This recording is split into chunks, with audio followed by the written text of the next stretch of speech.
네, 21대 첫 정기국회가 시작부터 삐걱거리는 모습입니다. 비대면 국회 운영 방식을 두고 의견이 충돌하면서 국회의장과 여야 원내대표 간의 회동이 취소됐고 추미애 장관에 대한 현안 질의를 놓고 고성이 오간 법사위는 결국 파행됐습니다. 관련 내용 포함한 정치권 소식들 두 분 전문가와 짚어보겠습니다. 김성환 시사평론가, 최수영 시사평론가 자리하셨습니다. 어서 오세요. 네, 안녕하세요. 네, 21대 국회 첫 정기국회 모습부터 좀 보겠습니다. 앞서 제가 잠깐 언급한 것처럼 국회의장과 원내대표 간의 회동도 불발됐고요. 법사위에서는 서로 고성도 오가는 파행 모습까지 볼 수 있었습니다. 어제 하루 첫 정기국회 모습 어떻게 좀 보셨습니까? 네, 시작이 반이다 이런 얘기가 있는데 시작을 이렇게 해버리면 앞으로 어떻게 정기국회를 끌고 나갈 수 있을지 좀 걱정이 좀 되기도 하는데요. 참 몇 가지 이제 쟁점이 될 만한 부분은 있는 것 같아요. 그러니까 원내대표 회동이 국회의장하고 같이 예정이 돼 있었는데 주호영 원내대표가 참석을 하지 않았지 않습니까? 네. 그러니까 그 이유가 지금 비대면 정치를 해야 되는 상황인데 국회의장이 지금 사실 국회법상으로 보거나 이런 걸 보면 그러니까 회의에 참석을 했을 때 의결할 때만 그게 이제 효력을 발생할 수 있도록 이렇게 돼 있거든요. 네. 근데 국회의원들이 지금 전부 자가격리에 들어간다거나 아니면 확진자하고 접촉하게 되면 그 다음에 국회가 멈추는 이런 상황이 발생하니 그런 부분들을 좀 개정했으면 좋겠다 이렇게 제안한 부분에 대해서 불만이 있다 이런 거예요. 근데 주호영 원내대표가 주장하는 바는 헌법을 개정해서 회의에 참석하여라고 되어 있는 헌법의 조항 자체를 그걸 좀 바꿔야 되는 거다 이렇게 얘기를 합니다. 근데 헌법을 어떻게 개정합니까 지금? 원포인트 개헌도 못하는 상황에서 결국은 뭔가 불만을 이런 방식으로 우회적으로 노출하는 국회의장이 공정하지 못하다고 하는 점에 대한 불만은 있을 수 있겠지만 첫 정기국회 시작 때부터 정기국회 시작하면서 서로 만나서 뭔가를 풀어야 되는 자리에 있어서부터 파행을 만드는 게 이게 과연 맞는 것인지 태도에 관한 문제에서 좀 이해하기 어렵고요. 그다음에 이제 추미애 법무부 장관 아들 휴가 미복귀 관련된 문제였던 것 같아요. 근데 그 문제는 또 얘기할 기회가 있겠지만 결국 이 문제도 국방위에서 신원식 통합당 의원이 먼저 문제 제기를 하고 난 다음에 그 국방위에서 질의가 끝났으면 되는 것을 그걸 또 다시 예결위로 끌고 옵니다. 지금 예결위가 해야 될 일이 얼마나 많습니까? 예결위에서 다시 또 문제가 됐는데 예결위에서 그치지 않고 또 법사위로 끌고 옵니다.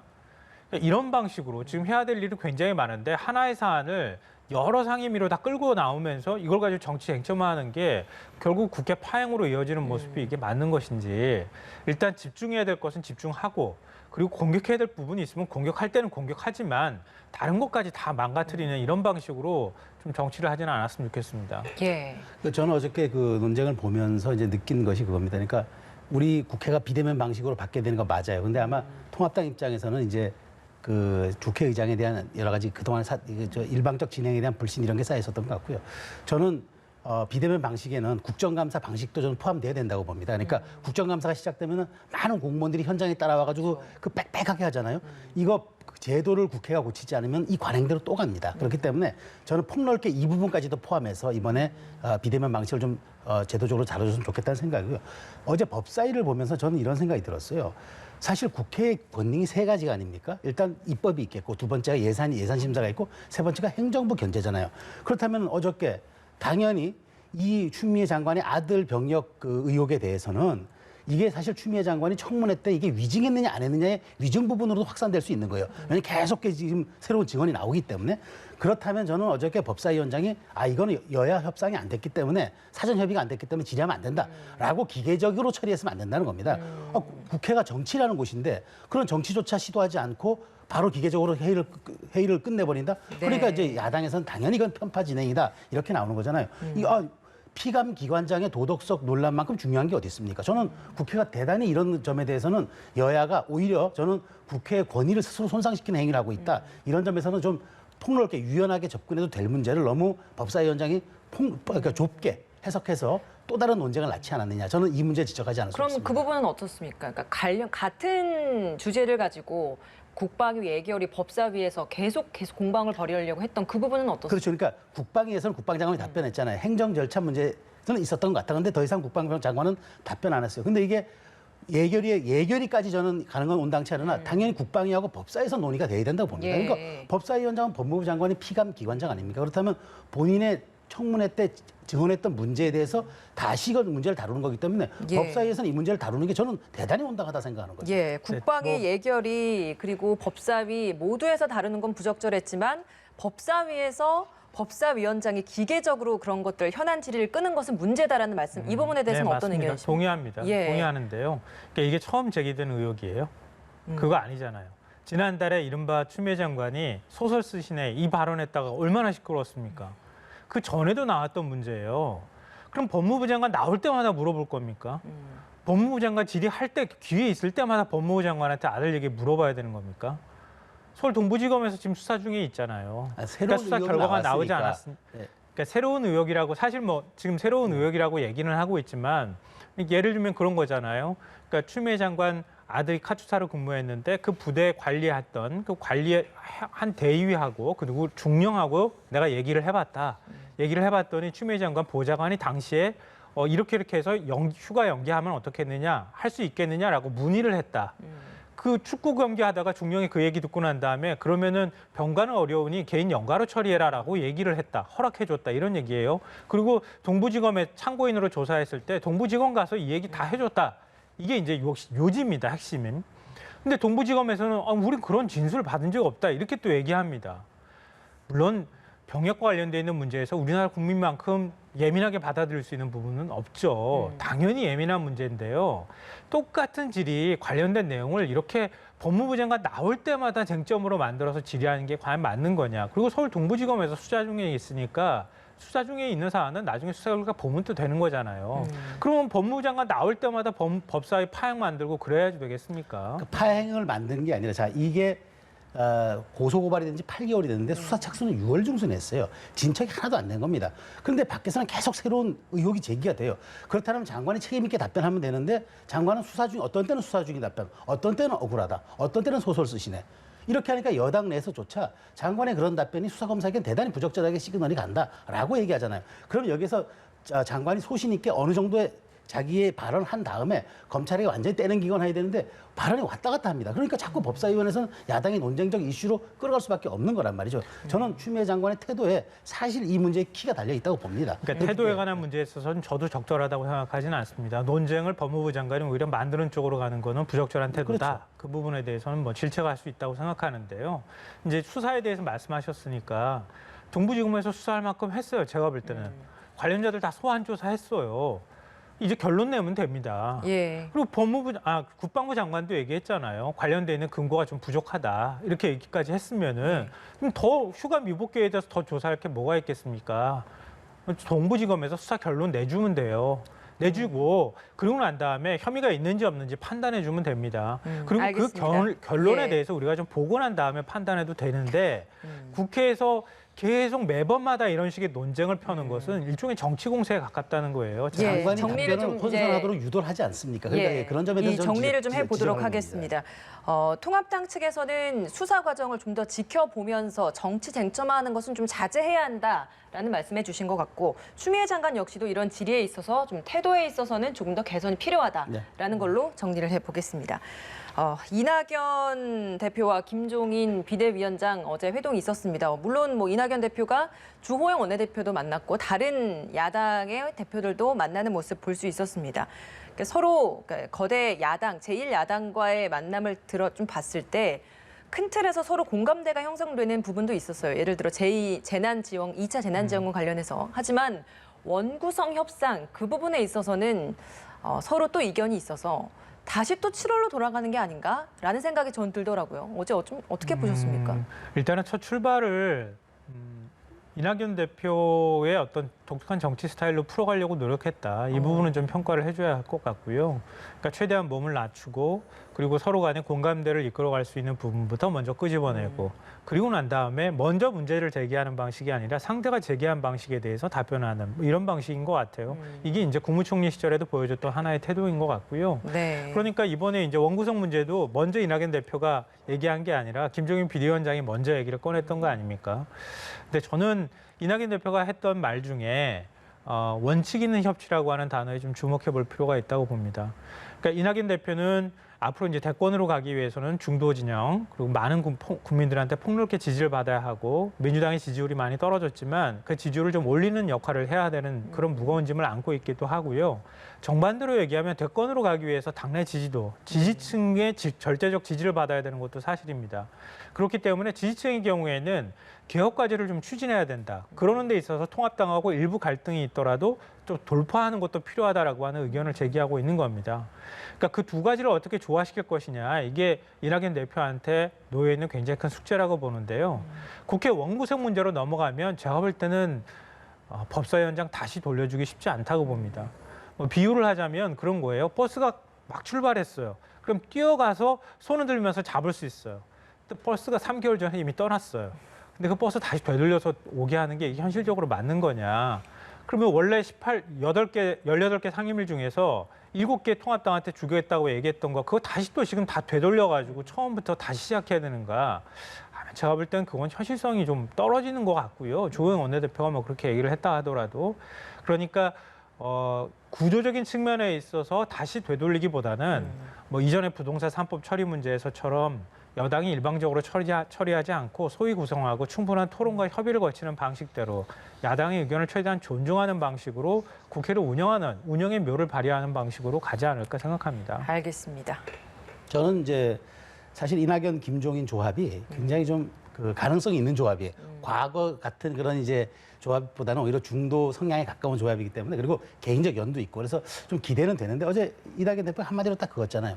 더 이상 우여곡절을 반복할 생각은 없다. 그렇죠. 이 얘기는 뭐냐면 뭐 지금 상태 유지하겠다는 얘기잖아요. 근데 저는 그렇습니다. 그러니까 김성환 평론가 좋은 지적해 주셨는데 어쨌든 지금 더 이상의 파행을 막으려면 여야가 그 교집합되는 부분, 그러니까 서로 논쟁이 아주 극대화되지 않은 어떤 약간 이견이 덜한 부분 쪽으로부터 우리가 정책 교감을 해서 법안을 통과시키는 게 필요해서 서로의 가능성을 열어가는 게 저는 필요하다고 보는데 문제는 법사위잖아요.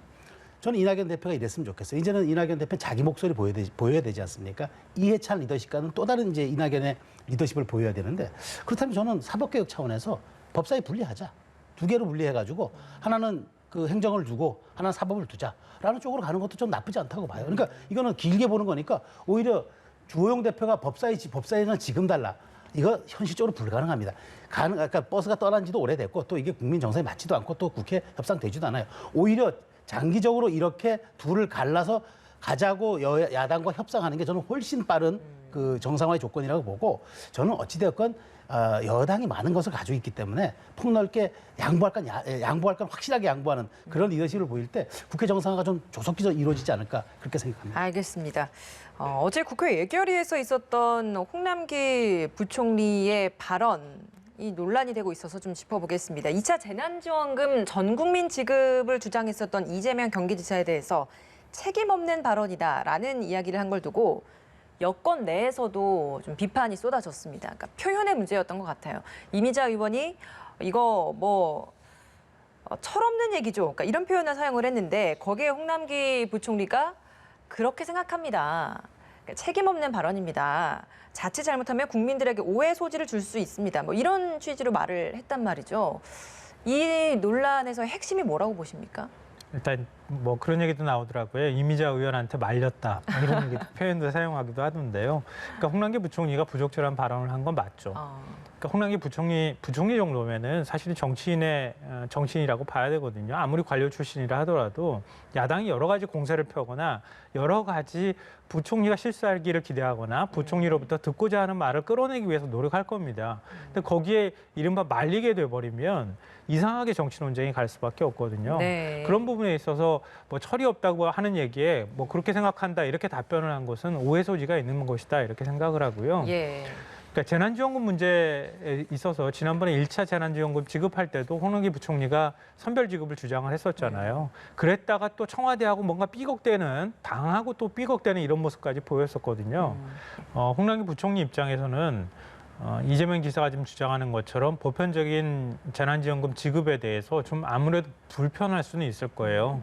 왜냐하면 나라 국강지기로서 지금 부채가 계속 늘어나고 있는 상황에서 만약에 또 이런 보편적 지급을 할 경우에는 재정에 부담이 될 수 있다 이렇게 생각할 수는 있겠지만 그렇다 하더라도 선출직 경기도지사잖아요. 자기 주장을 할 수 있습니다. 네. 그럼 이 경제부총리하고 생각이 다른 사람은 그럼 말하지 말아야 됩니까?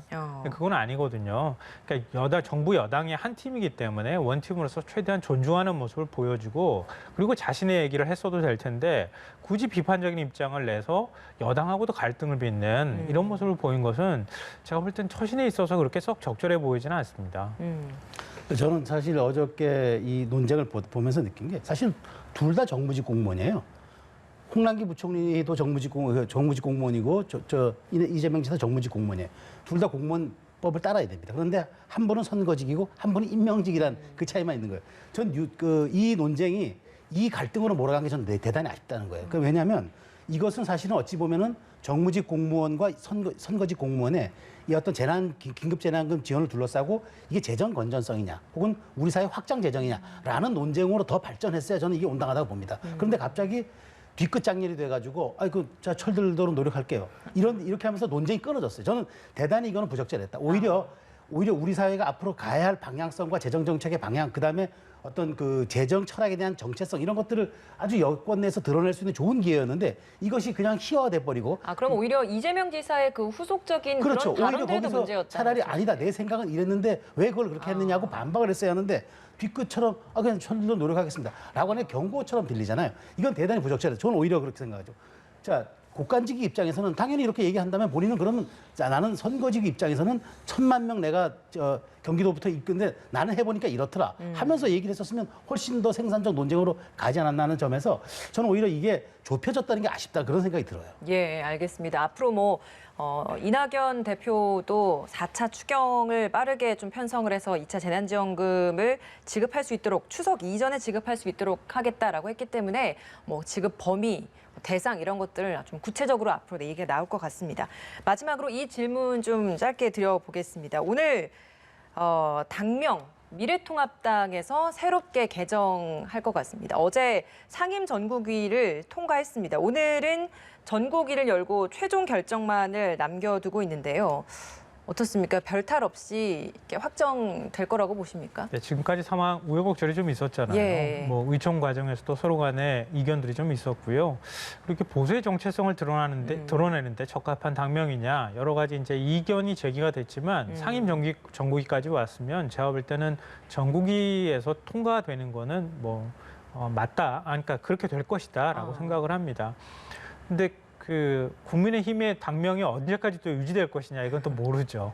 지금까지 한 6개월마다 한 번씩 당명을 바꾸는 이런 상황이 됐기 때문에 근데 만약에 지금 통합당이 지금처럼 어느 정도 예전에 바닥에 있었던 지지율이 어느 정도 견조하게 이 지지세가 유지가 될 수 있다고 한다면 결국 이제 모든 정치는 지지율로 수렴이 될 수밖에 없지 않겠습니까? 그러니까 국민의힘이라는 당명이 대선까지도 갈 수 있겠다 이런 생각은 드는데요. 그걸 이제 지금 예측하기는 어렵고 어찌됐든 통합당에서 앞으로 중도 진영까지 뭔가의 어떤 지지층을 넓혀나가겠다고 하는 의지가 확실히 드러난 당명이다.